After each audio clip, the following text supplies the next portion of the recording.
محترمہ شرازی صاحبہ بیان فرما رہی تھیں اور میں نے کوشچن بھی یہی کیا تھا، عقد جو قائم ہوا ہے وہ تاریخ میں یقیناً ایک منفرد عقد ہے، اس حوالے سے آپ کنٹینیو کیجیے. عظیم ترین عقد کی ملکوتی نورانی منقبت یہ ہے کہ یہ وہ واحد کائنات کا عقد ہے کہ جو زمین اور آسمان پر یکساں برپا کیا گیا، اور زمینی طرز و احتشام بھی موجود ہے، یعنی پورے تمکن کے ساتھ پوری دنیاوی جاہو حشم کے ساتھ یہ بہترین عقد قرار پایا. اور اس عقد کے حوالے سے جو چہرہ ہمیں نظر آتا ہے وہ حضرت ابو طالب محافظ رسول، خدا کی قسم منشور الہی کے لا الہ الا اللہ کے منشور کی کتاب قرآن کریم میں اگر دو شخصیتوں کو ایک ساتھ تذکرہ کر کے خدا نے محافظ اور محافظہ، وکیل اور وکیلہ کا تذکرہ ساتھ ساتھ کر دیا کہ جہاں تذکرہ خدیجہ ہو وہاں احسان ابو طالب کو بھی یاد کیا جائے. علم یجد کا یتیما فآوا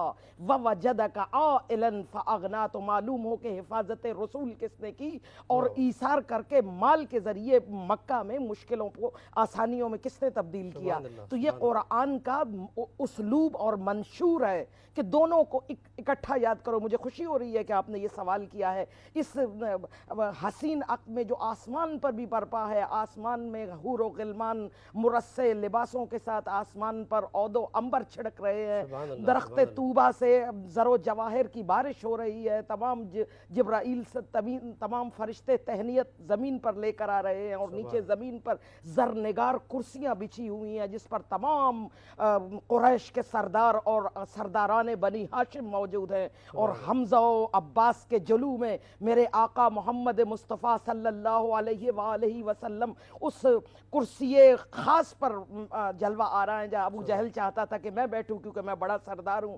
تو میسرہ نے آ کر کہا کہ ملیکہ امینہ کہہ رہی ہیں کہ آج کی یہ خاص الخاص کرسی اور یہ مسند آقا مصطفیٰ محمد ابن عبداللہ کے لیے ہے. اور اس تمام کیا عظمتیں ہیں بی بی کی، وہ تمام کنیزیں جو سونے اور چاندی کے تاروں سے جڑے بہترین لباسوں میں ملبوس ہیں، میوہ جات پیش کیے جا رہے ہیں، رنگا رنگ مشروبات مل رہے ہیں. ارے یہ وہ شہزادی عقد فرما رہی ہے کہ جن کے حرم میں، جن کے گھر میں پورا مکہ ایک وقت میں کھانا کھاتا ہے، پورا مکہ سما سکتا ہے. اور اسی دوران آقا نامدار حضرت ابو طالب میری ہزار جان محافظ رسول پر، مربی رسول پر، آقا کی پرورش کرنے والے اس عظیم ترین سردار پر جس نے ٹھکرائے مودت میں سبھی جاہو حشم، طاقت ہارون ہے وہ رب موسیٰ کی قسم، دہر میں لہرا رہے ہیں جس کے بیٹوں کے قدم علم، دہر میں لہرا رہے ہیں جس کے بیٹوں کے علم، جس کی عظمت کا قصیدہ ہے سلونی کا قلم. ساقی حجاج تیرے حوصلے کوثر مزاج، تو نے بخشا ہے زمانے کو وفاؤں کا نصاب. عقد کے لیے وہی نورانی با عظمت سردار کلید بردار کعبہ سید العرب کھڑے ہیں اور عقد رسول اللہ پڑھ رہے ہیں. یہاں پر سوال یہ پیدا ہوتا ہے کہ عقد حضرت ابو طالب کیوں پڑھ رہے ہیں؟ اور لطف کی بات یہ ہے کہ جب آقا عقد پڑھ رہے ہیں ابو طالب تو الحمدللہ رب العالمین افتتاح آیت قرآن. معلوم ہوتا ہے کہ یا تو خدا کو ابو طالب کی ثنا ایسی بھائی کہ قرآن کی افتتاح کو افتتاحی آیت بنا دیا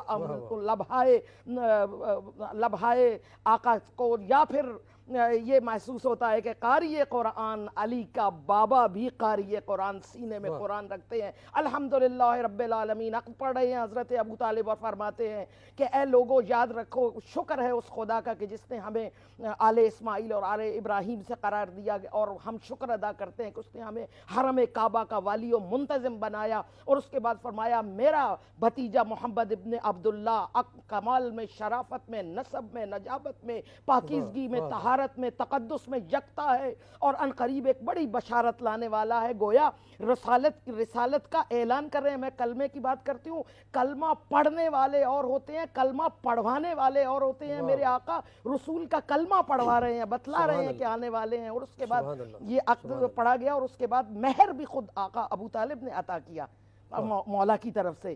تو یہ وعدے اللہ کے ساتھ بڑے اہم وعدے ہیں. سبحان اللہ. صرف ایک جملے کے ساتھ ختم کروں گی کہ اللہ نے پھر اس کے جواب میں عقد مصطفیٰ پڑھا ابو طالب نے.